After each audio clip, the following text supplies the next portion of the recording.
ٹھیک ہے، حضرت انس رضی اللہ عنہ سے روایت ہے کہ اللہ کے حبیب ہم پیار بیماروں کے طبیب میٹھے میٹھے مصطفیٰ سرور دو عالم صلی اللہ تعالیٰ علیہ وسلم نے فرمایا،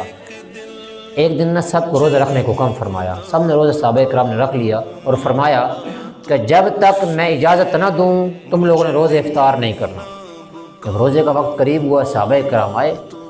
اور عرض کی یا رسول اللہ میرا روزہ تھا افطار کر لوں؟ پھر ایک آیا، آپ صلی اللہ علیہ وسلم نے اجازت دی، دو آئے، باری باری آتے کہ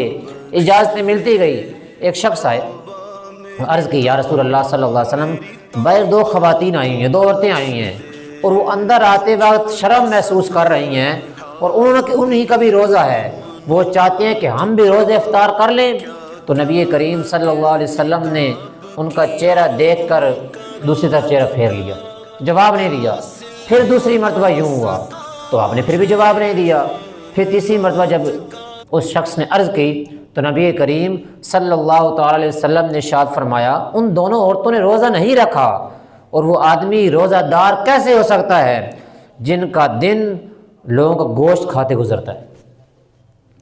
جاؤ ان دونوں عورتوں سے کہو اگر انہوں نے روزہ رکھا ہے تو وہ الٹی کریں، نہیں کیا کریں؟ اس شخص نے واپس آ کر بتایا دونوں عورتوں نے جب الٹی کی تو جمع ہوا خون نکلا۔